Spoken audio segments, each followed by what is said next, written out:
8월 3일 오늘의 말씀은 레위기 19장 1절에서 18절입니다. 여호와께서 모세에게 말씀하여 이르시되 너는 이스라엘 자손의 온 회중에게 말하여 이르라. 너희는 거룩하라. 이는 나 여호와 너희 하나님이 거룩함이니라. 너희 각 사람은 부모를 경외하고 나의 안식일을 지키라. 나는 너희의 하나님 여호와이니라. 너희는 헛된 것들에게로 향하지 말며 너희를 위하여 신상들을 부어 만들지 말라. 나는 너희의 하나님 여호와이니라. 너희는 화목제물을 여호와께 드릴 때에 기쁘게 받으시도록 드리고 그 제물은 드리는 날과 이튿날에 먹고 셋째 날까지 남았거든 불사르라. 셋째 날에 조금이라도 먹으면 가증한 것이 되어 기쁘게 받으심이 되지 못하고 그것을 먹는 자는 여호와의 성물을 더럽힘으로 말미암아 죄를 담당하리니 그가 그의 백성 중에서 끊어지리라. 너희가 너희의 땅에서 곡식을 거둘 때에 너는 반 모퉁이까지 다 거두지 말고 네 떨어진 이삭도 줍지 말며 네 포도원의 열매를 다 따지 말며 네 포도원에 떨어진 열매도 줍지 말고 가난한 사람과 거류민을 위하여 버려두라. 나는 너희의 하나님 여호와이니라. 너희는 도둑질하지 말며 속이지 말며 서로 거짓말하지 말며 너희는 내 이름으로 거짓 맹세함으로 내 하나님의 이름을 욕되게 하지 말라. 나는 여호와이니라. 너는 내 이웃을 억압하지 말며 착취하지 말며 품꾼의 삭슬 아침까지 밤새도록 내게 두지 말며 너는 귀먹은 자를 저주하지 말며 맹인 앞에 장애물을 놓지 말고 내 하나님을 경외하라. 나는 여호와이니라. 너희는 재판할 때에 불의를 행하지 말며 가난한 자의 편을 들지 말며 세력 있는 자라고 두둔하지 말고 공의로 사람을 재판할지며 너는 내 백성 중에 돌아다니며 사람을 비방하지 말며 내 이웃의 피를 흘려 이익을 도모하지 말라. 나는 여호와이니라. 너는 내 형제를 마음으로 미워하지 말며 내 이웃을 반드시 견책하라. 그러면 내가 그에 대하여 죄를 담당하지 아니하리라. 원수를 갚지 말며 동포를 원망하지 말며 내 이웃 사랑하기를 내 자신과 같이 사랑하라. 나는 여호와이니라. 레위기 19장 1절에서 18절 말씀을 함께 묵상하겠습니다. 레위기는 전반부 1장에서 17장, 후반부 18장에서 27장으로 나눌 수 있으며 후반부는 하나님의 거룩한 백성인 이스라엘이 지켜야 할 윤리적인 계명, 가나안 땅에서 지켜야 할 율법을 알려주고 있습니다. 18장은 이방 풍속을 따르지 말라는 권명과 근친상 간의 성관계를 금지하고 비정상적인 성관계를 금하고 가나안 족속을 따르지 말라고 하였습니다. 19장은 십계명을 기본으로 하여 일상에서 지켜야 할 율법을 가르치고 있습니다. 1절에 이스라엘 백성이 왜 거룩해야 하는지를 명시하고 있습니다. 그것은 바로 여호와 하나님이 거룩하기 때문입니다. 여호와 하나님이 거룩하니 그의 백성들도 거룩해야 하는 것이죠. 그러니 거룩은 이스라엘 백성이 취사 선택을 할 수 있는 것이 아니라 이스라엘 백성의 본질이며 정체성입니다. 이러한 정체성이 그리스도인에게도 부여가 되었습니다. 사도 베드로는 너희는 택하신 족속이요 왕같은 제사장이요 거룩한 나라요 그의 소유가 된 백성이라고 하였지요. 이렇게 하신 이유는 우리를 어두운 데서 불러내어 그의 기이한 빛에 들어가게 하신 이의 아름다운 덕을 선포하게 하려 하심이라 했습니다. 우리는 하나님의 거룩한 백성이 되었습니다. 왕같은 제사장이 되었습니다. 그러니 거룩함으로 살고 왕같은 제사장으로 살아가면서 이 땅에 우리를 구원하신 하나님의 아름다운 덕을 광고하고 선전하면서 사는 것이 우리의 정체성이 되어진 것이죠. 이렇게 하나님의 거룩한 백성으로 사는 삶의 방식은 첫 번째로 십계명을 신실하게 지키는 것입니다. 오늘 규례에서는 부모를 공경하고 안식일을 지키라고 하지요. 안식일을 지키는 것은 하나님께서 이 땅을 창조하셨을 때 안식하는 것을 기념하는 것으로 하나님이 살아계심을 기억하고 하나님의 창조 질서에 순종하는 것입니다. 안식일을 지키는 것은 하나님 사랑의 가장 중요한 계명이라고 할 수 있습니다. 그리고 4절에 우상 숭배를 금지하고 있지요. 하나님은 이 우상, 신상을 헛된 것이라고 하였습니다. 헛된 것이라는 말씀을 마음속에 새겨봅시다.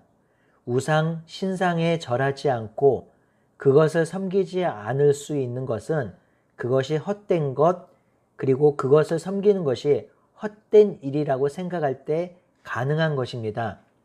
이사야 선지자도 하나님께서 이렇게 말씀하신 것처럼 우상은 아무것도 할 수 없는 존재라고 분명히 말했습니다. 하나님 나라 백성의 삶은 아무런 능력도 없는 헛된 우상을 멀리하고 오직 왕이신 하나님을 사랑하고 이웃을 사랑하는 것입니다. 5절에서 8절은 화목제물에 관한 규례입니다. 이 화목제물에 관한 규례는 이미 7장 15절에서 18절에 말씀하신 것을 반복해서 말씀하신 것입니다. 화목제물의 규정은 제물이 드린 날로 이튿날까지 먹고 셋째 날까지는 남겨두지 말라라는 것입니다. 그것을 먹는 자는 가증한 것이 되며 여호와의 성물을 더럽히는 것이라고 하였습니다. 그렇다면 왜 셋째 날까지 음식을 남겨두지 말고 남은 것도 먹지 말라고 하셨을까요? 부패가 염려되어서 그런 것일까요? 아니요, 화목제물의 성격 때문일 것입니다. 소를 제물로 드리면 혼자 또는 가족이 그것을 이틀 만에 다 먹을 수가 없습니다. 그렇기에 이것을 다 먹으려면 나누어 먹어야 합니다. 그러니 가능한 많은 이웃과 함께 나누어 먹으라는 의도로 이렇게 말씀하신 것이라 생각합니다. 화목제물이기 때문에 이 제물을 나누어 먹으며 화목하라고 하신 것이죠. 쌓아두지 말고 나누고 베푸라는 것입니다. 그러니 이 규례는 이웃사랑의 규례이기도 합니다. 9절에서 10절은 추수 때의 이삭 줍기에 관한 규례입니다. 추수할 때 밭 모퉁이까지 다 거두지 말고 떨어진 이삭도 줍지 말고 포도원의 열매도 다 따지 말며 내 포도원에 떨어진 열매도 줍지 말라고 하십니다. 이렇게 하는 이유를 분명히 말씀하셨습니다. 가난한 사람과 거류민을 위하여 벌어두라는 것이죠. 추수는 하나님께서 해를 주시고 물을 주시고 땅을 주시고 씨를 주셨기 때문에 거둘 수 있는 것입니다. 그러니 모두 자기 것이 아니죠. 은혜를 주셨으니 나누어야 합니다. 무엇을 하든지 가난한 자, 나그네를 배려하라는 하나님의 이웃사랑의 정신이 여기서도 드러나지요.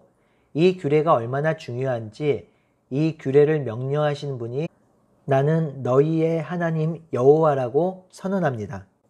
11절과 12절은 도둑질과 거짓말하지 말라는 규례입니다. 이는 10계명에 8계명, 9계명이 있지요. 또한 12절에는 내 이름으로 거짓 맹세함으로 하나님의 이름을 욕되게 하지 말라고 하셨습니다. 거짓말이 강화되면 맹세로 넘어가기도 합니다. 문서나 계약이 오늘날처럼 발달하지 않았던 그 시대는 말이나 맹세가 법적 효력을 갖기도 해서 헛된 맹세, 거짓된 맹세가 많았던 시대였을 것입니다. 그런 시대에 거짓된 맹세로 이웃을 속인다면 그것은 하나님을 욕되게 하는 것입니다. 하나님은 근본적으로 이웃을 향한 악한 일, 도둑질, 거짓말, 거짓 맹세를 차단하고 있습니다. 13절에서 14절은 이웃에게 악한 일을 하지 말라는 규례입니다. 어떻게 3500년 전에 이런 법을 주셨는지 놀라울 따름입니다. 이는 하나님이 모든 사람을 얼마나 존중하고 사랑하시는지를 보여주는 단적인 예입니다. 하나님은 이웃을 억압하지 말고 착취하지 말고 품꾼의 싹을 아침까지 밤새도록 내게 두지 말라고 합니다. 정당하게 노임을 주라는 말이죠. 일한 만큼 봉급을 주라는 말입니다. 이 부분에 있어서 어떤 특정한 사람들의 희생을 발판 삼아 경제 성장을 이루는 것이 옳지 않음을 말해주고 있습니다. 그런 희생이 있어서 오늘날 경제 성장을 이루었으니 지금도 그런 희생을 해야 한다고 말하는 사람들이 있는데요. 그것은 옳지 않습니다. 성장을 더디 이루더라도 정당하게 임금이 지불되어야 합니다. 14절은 장애인을 차별하지 말고 존중하라는 말이지요. 청각장애인을 저주하지 말고 시각장애인 앞에 물건을 쌓아두지 말라고 합니다. 15절에서 16절은 재판에 관한 규례입니다. 재판할 때 불의를 행치 말라고 하지요. 불의를 행치 말라는 것은 공정하게 재판하라는 뜻입니다. 가난하다고 편들지 말고 세력 있다고 두둔하지 말라는 것이죠. 또한 공의로 사람을 재판해야 합니다. 그리고 사람을 비방하지 말고 이웃의 피를 흘려서 이익을 도모하지도 말아야 합니다. 정말 놀라운 규례입니다. 지식과 지성이 발달하고 철학의 사고가 발전했다고 하는 이 시대의 법보다 훨씬 더 엄격하고 정의로운 규례입니다. 하나님이 그리스도인이 이 땅에서 어떻게 살아야 할지를 정확히 알려주고 계십니다. 17절에서 18절은 이웃사랑에 관한 규례입니다. 형제를 마음으로 미워하지 말라고 하지요. 행동으로 미워하지 않는 것은 그래도 체면이 있으니 가능할 것 같은데 마음으로도 미워하지 말라고 합니다. 또한 이웃이 잘못했을 때 죄를 고하고 그 죄를 짓지 않도록 도와야 합니다. 원수를 갚지 말고 동포를 원망하지 말고 이웃사랑하기를 내 자신을 사랑하듯이 사랑하라고 하십니다. 사랑하는 성도 여러분, 하나님의 규례를 들으시면서 어떤 마음이 드시나요? 몇 해 전에 복음의 공공성이란 말이 많이 사용되었습니다. 복음의 공적 기능이 있다는 것이죠. 복음은 나 혼자 예수 믿고 개인적인 종교적 순종에만 멈추면 안 된다란 말입니다. 복음은 세상 속에서 불법과 부정을 멀리하고 정당하게 임금을 주고 장애인을 차별하지 않으며 공평과 정의로 살아야 함을 분명히 말하고 있습니다.